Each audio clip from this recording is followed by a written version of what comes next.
ఆదివాసీలు అంటే అడవుల్లో నివసించే వాళ్ళనే ఒక అభిప్రాయం ఉంది. ఇది మొత్తం మీద తప్పు అయితే ఏం కాదు.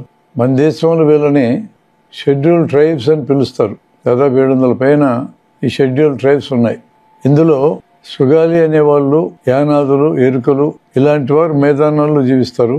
మిగతా కోయలు, బిల్లులు, కొండరెడ్లు ఇలాంటి వాళ్ళందరూ అడవుల్లో జీవిస్తారు. ఈ ఆదివాసీలు ఇలా చరిత్ర చూస్తే మొదట మానవ జాతి ఎప్పుడో 3 లక్షల ఏళ్ల నాడు మొరాకోలు మొదలై ప్రపంచమంతా వ్యాపిస్తుండే క్రమంలో ఆహారం కోసం, రక్షణ కోసం వలసలు వెళ్ళారు. మొదట్లో ఆహారం కోసం పండ్లు సేకరించుకోవటం, కాయలు సేకరించుకోవటం, దుంపలు సేకరించుకోవటం అంటే గ్యాదరర్స్ అంటారు. వీళ్ళని గ్యాదర్ అంటే సేకరించుకోవటం అని అర్థం. తర్వాత ఇంకొంత అభివృద్ధి అయినాక చిన్న చిన్న జంతువుల్ని వేటాడి వాటి మాంసాన్ని తినడం, ఈ స్థాయిని హంటర్ అని పిలుస్తాం. హంటర్ గ్యాదరర్స్ అనే ఒక దశ చాలా కాలం సాగింది.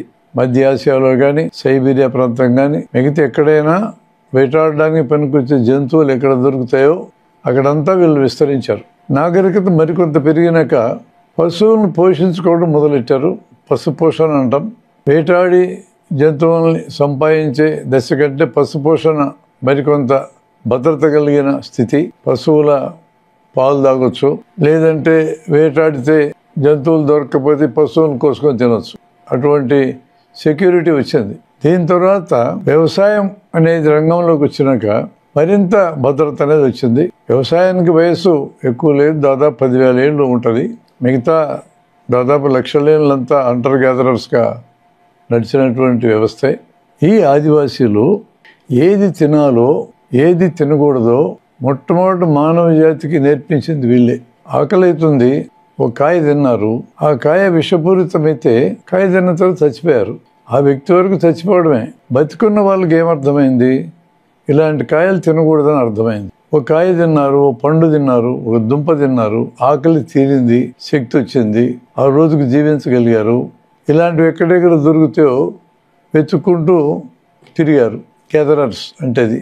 అలాగే ఆహారానికి పనికొచ్చే జంతువులు ఎక్కడెక్కడ పుష్కలంగా దొరుకుతాయో వేటాడే దశ వచ్చినాక వాటిని ఎత్తుక్కుంటూ పోయినారు. కాబట్టి మాంసాహారాలైనా శాకాహారాలైనా ఏవి తినవచ్చో ఏవి తినకూడదో మొట్టమొదట మానవ జాతికి నేర్పించిన వాళ్ళు ఆదివాసీలే.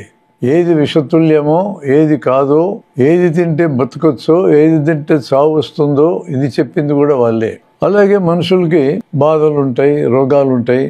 ఈ రోగాలు పోవడానికి ఏ మొక్కలు లేదా ఏ వస్తువులు ఈ వైద్యానికి పనికి వస్తాయో మొదట కనుక్కుంది కూడా వీళ్ళే.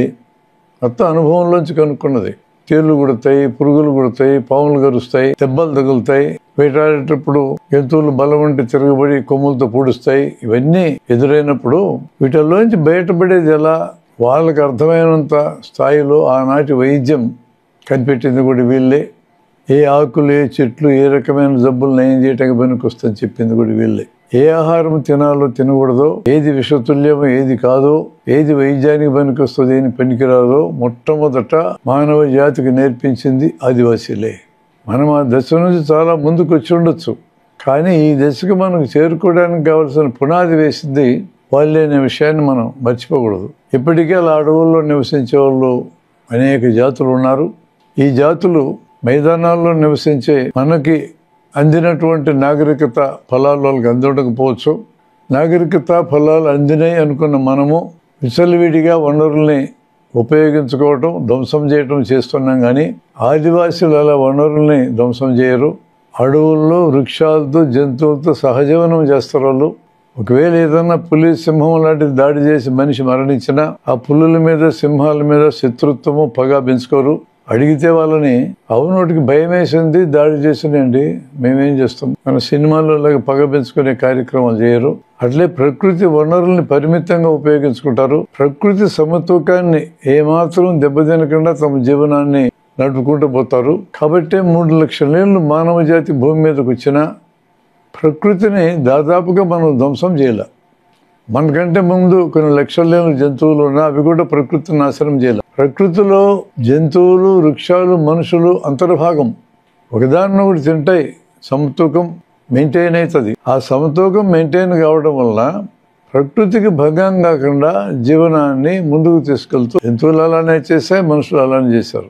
నాగరికత అనే పేరుతో యంత్ర నాగరికత వచ్చినాక ఫ్యాక్టరీలు రావడం, జీవనాన్ని సుఖమయం చేసుకోవడం అనే పేరుతో ప్రకృతి వనరులను విచ్చలవిడిగా వాడడం అనేది ఈ శతాబ్దాలు ఎక్కువైంది. మరీ ఎక్కువగా ఈ కొద్ది దశాబ్దాలు ఎక్కువైంది. ఇదే తీరున ప్రకృతిని విచ్చలవిడిగా వాడుకుంటే మానవ జాతి మనుగడే ప్రశ్నార్థకమయ్యే ప్రమాదం కూడా ఉన్నది. ఈ మానవ జీవితం ప్రశ్నార్థకం కావడం అనే దానికి ఆదివాసీలు తోడ్పాటు అందించాల. నాగరికులు అనుకుని మనం అందించినాం ఈ విధ్వంసానికి తోడ్పాటు. కొంచెం చరిత్రలోకి వెళ్తే తమ యొక్క వస్తువుల్ని అమ్ముకోవడానికి గాను వలసలను నిర్మించుకున్న బ్రిటిష్ సామ్రాజ్యం ఆస్ట్రేలియాను ఆక్రమించి ఆస్ట్రేలియాకు దక్షిణాన ఉన్న టాస్మానియా దీవిలో ఉండే ఆదివాసులను అందరినీ చంపేశారు. బ్రిటన్ నుండి అమెరికాకు వలస వెళ్ళిన ఇంగ్లీష్ వారు, స్పెయిన్, ఫ్రాన్సు, డచ్ ఇలాంటి దేశాల్లోంచి అమెరికాకు వలస వెళ్ళినటువంటి వాళ్ళు అక్కడ అప్పటికే స్థానికంగా ఉండే స్థానికులు, మూలవాసులు లేదా ఆదివాసుల నుండి రెడ్ ఇండియన్స్ దాదాపు అందరినీ సంహరించి ఆ దేశాన్ని ఆక్రమించారు. ఇదంతా నాగరికత పేరుతోనే. ఈరోజు రెడ్ ఇండియన్స్ అమెరికాలో ఉండే జనాభాలో 1.6% మాత్రమే ఉన్నారు. 52 లక్షల మంది మాత్రమే మిగిలారు. వీళ్ళైనా 574 తెగలవి. వాళ్ళ ప్రాంతానికి వీళ్ళు వెళ్ళి వాళ్ళని చంపి వాళ్ళ భూములు లాక్కొని వీళ్ళకి నాగరికత నేర్పిస్తున్నామనే పెద్ద పెద్ద మాటలతో ఎవరిళ్ళందరూ అమెరికాలో సెటిలర్స్ అంటేనే స్థానికంగా ఉండే వాళ్ళని సంహరించి పక్కకి నెట్టి ఆయా ప్రాంతాలను ఆక్రమించుకునే వాళ్ళని సెటిలర్స్ అంటారు. ఇమిగ్రెంట్స్ అంటే ఒక దేశం నుంచి మరే దేశానికి వలసపోయేటోళ్ళు ఇమిగ్రెంట్స్ అంటారు. డిసెండెంట్స్ అంటే సెటిలర్స్ కానీ ఇమిగ్రెంట్స్ కానీ అక్కడే స్థానికంగా పుట్టిన వాళ్ళని డిసెండెంట్స్ అంటారు. ఈరోజు అమెరికాను పరిపాలిస్తున్న డొనాల్డ్ ట్రంప్ డిసెండెంట్, వాళ్ళ పూర్వీకులు ఇమిగ్రెంట్స్.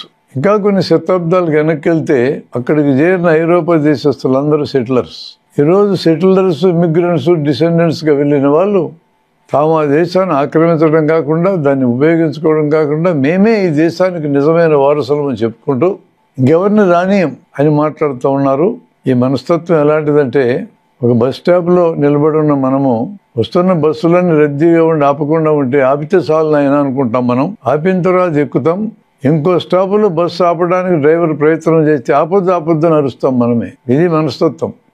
అలాంటి మనస్తత్వం ఈ రోజున అమెరికాకు వలసలు వచ్చి అమెరికాని సుసంపన్నం చేసిన, అమెరికా సంపదను పెంచిన ఈ సెటిలర్స్ అందరినీ లేదా ఇమ్మిగ్రెంట్స్ అందరినీ వెళ్ళిపోయింది బయటికి మా దేశం నుంచి అంటున్నారు. అసలు వాళ్ళదైతే కదా ఆ దేశం నేటివ్స్దే. వాళ్ళు ఎప్పుడో మూలగా నెట్టేశారు. ముందు ఆక్రమించుకున్నవాడు వెనక వచ్చిన వాడిని తరిమేటువంటి ఇదే.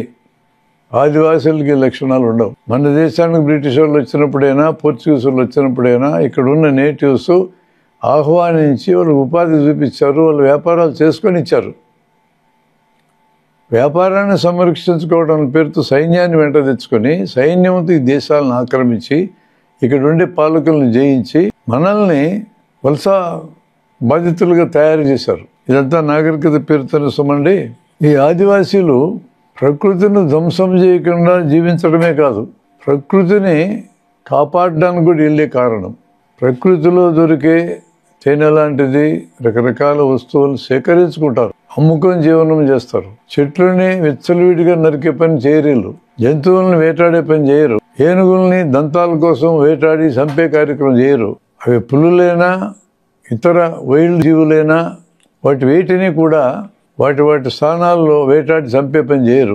కానీ మైదానాల్లో ఉండే మనం అడవులను ఆక్రమించుకొని వాళ్ళ భూముల మీద అడ్డుగోలుగా ఆధిపత్యం సంపాదించుకోవడానికి ప్రయత్నం చేస్తాం. వాళ్ళ పిల్లల్ని పెళ్లి చేసుకుంటే అటు ఆధిపత్యం వస్తుందనే పేరుతో పెళ్లి చేసుకున్న వాళ్ళు ఉన్నారు.